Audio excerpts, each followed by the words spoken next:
It makes you have a totally different view on like everything, all your surroundings. Is it real? Is it that way? Why is it so, you know? This is a wonderful clip. It shows you her neurology. She says, is it real? And she looks to her right, establishing that as real for her, then looks back and says, or is it that way? Is it real? Is it that way? She's saying it to you, that's real, and that way is not real. And that's explaining how her neurology works, and she'll show you this several times during the film. Now these are all things that I thought when I watched this clip, but we're still looking at it in isolation. We still don't have anything to compare it to, so all this is worthless. So I've got another clip of Karina for you to look at, talking about a different film. One of these two films is the truth, and in the other clip she's lying.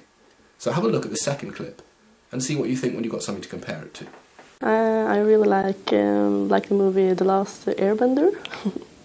I saw it at the cinema, a couple of months ago, I think. Well, I just really like the story of it, how the characters were, special effects, everything. I just really like the story. Okay. When you've got something to compare it to, it's fairly obvious for most people that she's lying the second time. When she talks about Airbender, there's a lot more pauses than Inception. I drew your attention to the signs in Inception, but when you compare it to Airbender, there's a lot more of it there. Her pauses in Airbender are longer, and also they're uncomfortable. That's why she laughs a couple of times. She's not talking about anything amusing that she saw in the film, she's laughing because she's trying to think of something to say. With Inception, she's just genuinely sorting through her impressions of the film, and so it's a comfortable silence because she's busy. The content shows that as well, because in Inception she talks about feelings and she uses some distancing language, but she's still talking about a personal experience of the film. It makes you think about what's real and what's not, with that beautiful eye-accessing example. When she talks about Airbender, it's factual, it's so factual. I saw the film this long ago at the cinema, and too lame claims to have liked the film. There's no information there the second time around. And that's why I didn't believe her when she talked about Airbender. And let's see what Karina has to say. I liked Inception, the movie. I just didn't like The Last Airbender at all. Now we're going to go back to Alex. I'm going to show you the clip of nostalgia that he talked about before, and I'm going to show you him talking about another film. One is truth, and one is a lie. See what you think. It's called Nostalgia. It was made when he already left Russia, and it's about Russian artist who left Russia and is suffering from being separated. And his whole work is going around this subject. And I really can relate to it because I also left Russia, and for me it's kind of familiar. And it's really like deep going, and because Russian soul, they say, likes sad stuff. Probably my soul also does. So it's one of my favorite things, the movies, this one. The Matrix is probably like the good one. That's the first. The Matrix, the first part of it, I truly enjoyed the Matrix. Yeah, the whole setup, the way they make you realize what's going on around you, and the way actors play. I really like it. I felt like when I came out, like movies sucks you in, and then once it's over and you like pull back, you look around and you're like, this is all not real. Is this world around me? Like I went to the mirror, and actually, like in a movie, I touched the mirror. I thought, maybe it will melt or something.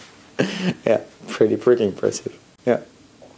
So when you see both of them together, it's quite clear that Alex is telling the truth the second time when he talks about the Matrix, because there's so much engagement there. There's a lot of genuine smiling going on when he's talking about his response to the film. And you see this because of his orbicularis oculi, which is the muscle here, which lifts and crinkles the area around the eyes. That is how it only happens during a genuine smile. Fake smiles are just in the mouth. Genuine smiles are here. And Alex is expressing genuine happiness and enjoyment. And this is the key when you're trying to find out how people really feel about something. Talk about their emotional response. Ask them how they felt about it. And if the feelings are there, the feelings they describe, you'll see them clearly. And it's quite easy to see when they're faking them, like a photograph when people are smiling when the person's asked them to stand still for too long. It becomes stiff and unnatural. Now, when you see nostalgia on your own, you could believe Alex, but watching it again, which I ask you to do, go back and watch it again. Alex talks about the film and he's quite dry. And then he talks about the Russian soul, and for a moment towards the end there, when he talks about the Russian soul, suddenly the animation comes in his face and he smiles and you see him releasing his feelings. And then he goes back to talking about the film again for a moment, and all the animation disappears. And I really can relate to it because I also left Russia, and for me it's kind of familiar, and it's really like deep going. And because Russian soul, they say, is like sad stuff. Probably my soul also does. So it's one of my favorite things, the movies. This one. My favorite movie is Funny Games. It's very special. It is about these guys who gets to know this family, and it really turns out they are just messing it up for that family. With, well, they have this weird intention by doing this, and the whole movie is about how they are interacting with this family. It's just special. Very few of you will have believed Lynn when she's trying to tell you she likes funny games. It was an obvious lie, but not because Lynn is a worse liar than the other two. It's because Lynn is trying to do something much, much harder. Alex and Karina both chose films which they thought were quite boring as the film they didn't like. But Lynn is talking about a film she really hates. She's talking about a film that made her angry, that provoked her, that irritated her. And so instead of just having to manufacture, I thought that film was interesting, Lynn actually has to hide a lot of anger. And it bleeds out. Any strong feeling will bleed out. And that makes what Lynn is doing into the kind of lies which are most important and the kind of lies that are easier to see. They're high stakes lies. They're lies where we have genuine feeling involved. These are the easiest to see through if you know what you're looking for. So if you watched the clip of Lynn and you thought, no, I don't believe her for a second, but weren't quite sure why, watch it again now and look for the anger in her face, because an anger expression looks like this. You see here, the lips come up, raise upwards, like that, to bare the teeth. It's like baring fangs. And the brows come downwards to express anger. You'll see this many times, especially around the mouth.